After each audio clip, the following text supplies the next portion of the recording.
గౌరవ జాతీయ పార్టీ అధ్యక్షులు నారా చంద్రబాబు నాయుడు గారు, జాతీయ ప్రధాన కార్యదర్శి నారా లోకేష్ గారు, వేదిక మీద ఆసీనులైన సహచరులకు, వేదిక ముందున్న తెలుగుదేశం పార్టీ అభిమానులు, శ్రేయోభిలాషులు, కార్యకర్తలు అందరికీ పేరు పేరున హృదయపూర్వకమైన నమస్కారం. విధ్వంసం నుండి పునర్నిర్మాణం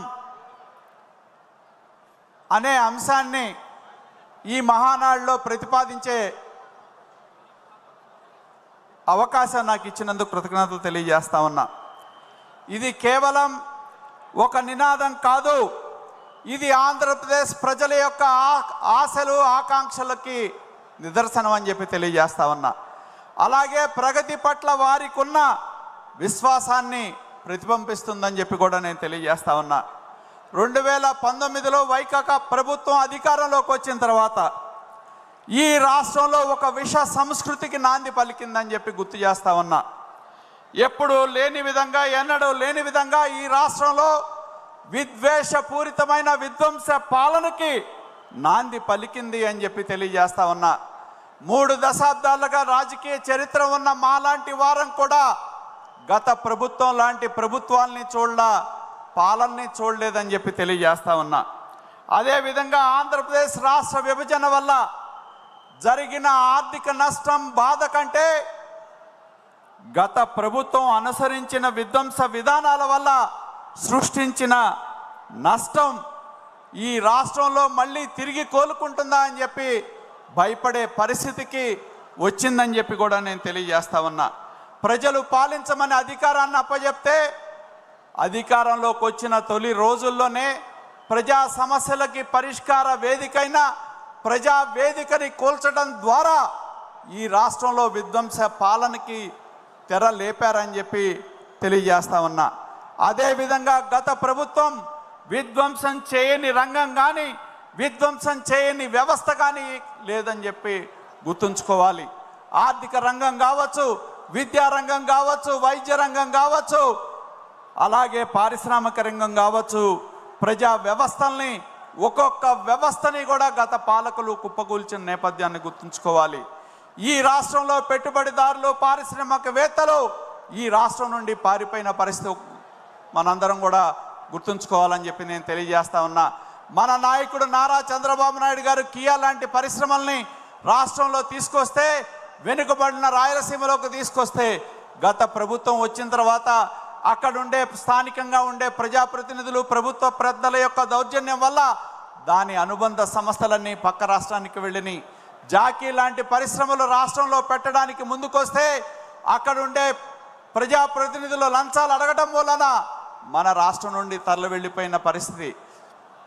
ఈ విధంగా చూస్తే తెలుగుదేశం పార్టీలో ఎంపీగా ఉన్న గల్లా జయదేవ్ గారి యొక్క అమర్ రాజా బ్యాటరీని, వాళ్ళ యొక్క కంపెనీని వేధిస్తే వెళ్ళి పక్కన ఉన్న తెలంగాణ రాష్ట్రంలో పెట్టుబడులు పెట్టిన పరిస్థితి.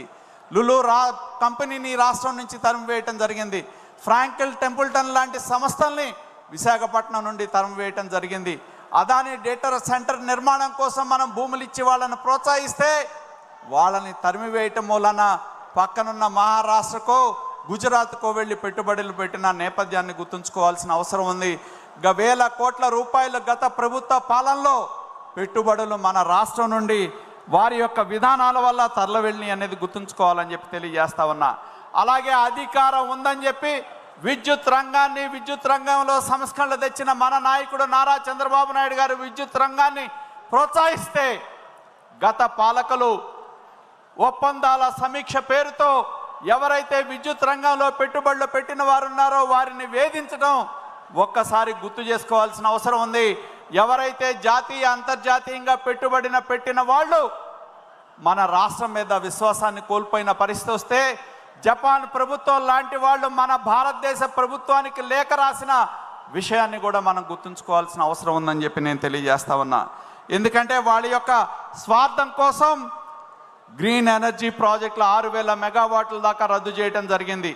ఇవాళ మనం సెకీ పేరు మీద వాళ్ళు ఒప్పందం చేసుకుంటే దానిలో గత పాలకులకి 1700 కోట్ల రూపాయలు ముడుపులు ఇచ్చామని చెప్పి అంతర్జాతీయంగా దేశాల్లో కేసులు పెట్టిన విషయాన్ని కూడా ఒకసారి గుర్తుంచుకోవాలని చెప్పి నేను తెలియజేస్తా ఉన్నా. అలాగే ఇవాళ ఎన్నో కుంభకోణాలు ఇవాళ రాష్ట్రంలో చూస్తూ ఉన్నాం. మనం ప్రతిరోజు పేపర్లో చూస్తూ ఉన్నాం. మద్యం పేరు మీద వేల కోట్ల రూపాయల కుంభకోణం జరిగింది. రోజుకొక వార్త వింటే ప్రభుత్వాన్ని అడ్డం పెట్టుకొని తయారీ దగ్గర నుంచి పంపిణీ దగ్గర నుంచి అమ్మకాల వరకు తమ చెప్పు చేతల్లో పెట్టుకొని వేల కోట్ల రూపాయలు దోపిడీ చేసిన కథనాలు మనం ప్రతిరోజు మనం చూస్తూ ఉన్నాం. ఎంత ఆశ్చర్యం జరుగుతూ ఉందంటే ఈ దోపిడీ సమ్మతో సామాన్యుడు మరి 1 గ్రాము బంగారం కొనాలంటే ఎంత ఖరీదో మనందరికీ తెలుసు. ఈ దోపిడీ సొమ్ము ద్వారా కేజీలు బంగారం కొన్నారనేది వార్తలుంటే ప్రజా సంపద ఏ విధంగా దోపిడీ గురి అయిందో మనం ప్రజలుగా ఆలోచించాల్సిన అవసరం ఉందని చెప్పి కూడా నేను తెలియజేస్తా ఉన్నా. ప్రజలు ప్రాణాలు పోయినా పర్లేదు, ఆరోగ్యాలు పోయినా పర్లేదు, మాకు దోచుకున్న సొమ్మే ముఖ్యమని చెప్పి మద్యం పేరు మీద వేల కోట్ల రూపాయల దోపిడీ ఈ రాష్ట్రంలో జరగటం మనం చూడటం జరిగిందని చెప్పి నేను తెలియజేస్తా ఉన్నా.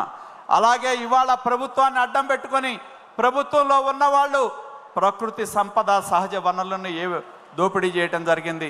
మనం చూస్తూ ఉన్నాం. ఇసుక దోపిడీ అనేది సామాన్యుడికి ఇసుక అందకుండా చేసి దాన్ని తాము కావాల్సిన కంపెనీలకు కట్టబెట్టి వేల కోట్ల రూపాయలు దోపిడీ ఏ విధంగా చేశారో మనం చూడటం జరిగిందని చెప్పి నేను తెలియజేస్తా ఉన్నా. దానివల్ల ఆంధ్రప్రదేశ్ రాష్ట్రంలో నిర్మాణ రంగం కుదేలైంది. వేలాది మంది దాని మీద ఆధారపడ్డ కార్మికులు ఉపాధి కోల్పోయిన పరిస్థితి మనం చూడటం జరిగింది. మళ్ళీ మన ప్రభుత్వం వచ్చిన తర్వాత సరళీకృత విధానాన్ని తీసుకొచ్చి అతి తక్కువ ధరలో ప్రజలకి ఇసుకని అందుబాటులో తీసుకొచ్చిన ప్రభుత్వం మన ప్రభుత్వం అని చెప్పి కూడా నేను తెలియజేస్తా ఉన్నా. అదేవిధంగా కాదేది అవినీతి కనర్హం అన్నట్టు గత ప్రభుత్వం పేదల ఇళ్ల పట్టాల్లో దోపిడీ చేసింది, మెరకల్లో దోపిడీ చేసింది. ప్రతి అంశంలో కూడా ప్రతి స్కీమ్ పేరుతో స్కాముల్ని గత పాలనలో మనం చూడటం జరిగిందని చెప్పి నేను తెలియజేస్తా ఉన్నా. రైతుల రుణాల పేరుతో దోపిడీ చేశారు. అలాగే అమరావతి రాష్ట్ర రాజధాని అని చెప్పి రైతులు నమ్మి 1000 ఎకరాలు ఇస్తే 3 రాజధానులు అని చెప్పి వేల కోట్ల రూపాయలు అక్కడ పెట్టిన నిర్మాణాలని నిరర్ధక ఆస్తులుగా గతంలో మార్చడం జరిగింది. అలాగే ఏదైతే పోలవరం మనం చూసామో పోలవరంలో కాంట్రాక్టర్ని మార్చడం మూలాన 1 సంవత్సరం ప్రాజెక్ట్ ఆగటం మూలాన వేల కోట్ల రూపాయల ఆర్థిక భారం ఇవాళ రాష్ట్రం మీద పడింది. ఆనాటి పాలకులకి రాష్ట్ర ప్రయోజనాల కంటే స్వప్రయోజనాలే ముఖ్యం, దోపిడీ అనే ముఖ్యం అని చెప్పి పాలన కొనసాగించడం జరిగిందని చెప్పి నేను తెలియజేస్తా ఉన్నా. ప్రభుత్వ వ్యవస్థలు అనేవి సొంత అవసరాల కోసం వాడుకున్నారు. రాజకీయ కక్ష సాధింపుల కోసం అధికారులను వాడుకున్న విషయాన్ని గుర్తుంచుకోవాల్సిన అవసరం ఉంది. ప్రజాస్వామ్య వ్యవస్థల్ని స్ఫూర్తిని సర్వనాశనం చేయటం జరిగిందని చెప్పి నేను తెలియజేస్తా ఉన్నా. ప్రతిపక్ష పార్టీలుగా మనం ప్రజల మీద ప్రజా సమస్యల మీద మనం పోరాటం చేస్తే ఏ విధంగా మనం అడుగు బయటకు వేస్తే కేసులు పెట్టారో మనందరం కూడా తెలిసిన సంగతే. ఆనాడు మనం ఒక్కసారి గుర్తుంచుకోవాల్సిన అవసరం ఉంది. రాష్ట్రంలో ప్రజల సమస్యల మీద పోరాటానికి మన నాయకుడు అడుగు బయటకు వేయటానికి వెళ్తే చివరికి మన నాయకుడు ఇంటికే ఆ రోజున్న పోలీస్ వ్యవస్థ ద్వారా తాళ్ళు కట్టిన విషయాన్ని ఇప్పటికీ మన కళ్ళ ముందు మెదులుతా ఉందని చెప్పి నేను తెలియజేస్తా ఉన్నా. అధికారం ఉందనే అహంకారంతో ఆనాడు మంత్రులుగా ఉన్న వ్యక్తులు జోగి రమేష్ లాంటి వాళ్ళు ఎక్కడి నుంచో వచ్చి ఏ విధంగా దాడి చేశారో మన కళ్ళ ముందు ఇవాటికి సజీవ సాక్ష్యంగా ఉందని చెప్పి కూడా తెలియజేస్తా ఉన్నా. అదేవిధంగా మన పార్టీ కార్యాలయం మీద కూడా దాడి చేసి మన ఆత్మస్థైర్యాన్ని దెబ్బతీయాలనే ప్రయత్నం చేశారు. అదే కాదు, ఈ వేదిక మీద ఉన్న చాలామంది నాయకులు ఏవైతే ప్రజల తరపున పోరాటం చేసిన వ్యక్తులు ఉన్నారో, తెలుగుదేశం పార్టీ తరపున క్రియాశీలకంగా ఉన్న నాయకులు ఉన్నారో, ఒక కొల్లు రవీంద్ర కావచ్చు, ఒక అచ్చెన్నాయుడు గారు కావచ్చు, ఇటువంటి అయ్యన్న పాత్రుడు కావచ్చు, ఇటువంటి వాళ్ళ అందరి మీద అక్రమంగా అరెస్ట్ చేసి రోజుల తరబడి జైల్లో పెడితే ఒక్కటి గుర్తుంచుకోవాల్సిన అవసరం ఉంది. ఆ రోజు మన నాయకుడు నారా చంద్రబాబు నాయుడు గారు ఎన్నో రోజులు ప్రతి సంఘటన జరిగినప్పుడు నిద్రలేని రాత్రులు గడిపి ప్రతి కుటుంబాలకి ధైర్యాన్ని చెప్పి వాళ్ళకి ఆత్మవిశ్వాసాన్ని కల్పించి మరి నిలబెట్టే విధంగా చేశారు.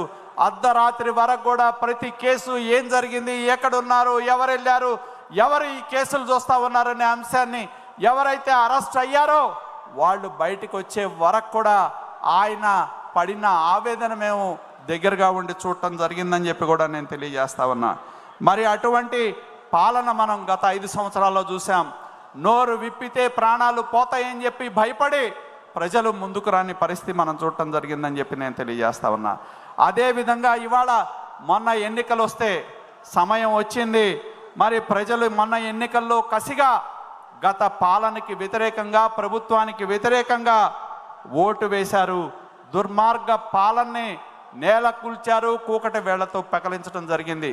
నారా చంద్రబాబు నాయుడు గారి యొక్క నేతృత్వంలో రాష్ట్ర ముఖ్యమంత్రిగా ప్రభుత్వం అధికారంలోకి వచ్చిన తర్వాత మళ్ళీ మన రాష్ట్రానికి వెలుగు వచ్చింది. చీకట పాలన పోయింది, ప్యాలెస్ పాలన పోయి ప్రజా పాలన ఇవాళ రాష్ట్రంలో కొనసాగుతూ ఉందని చెప్పి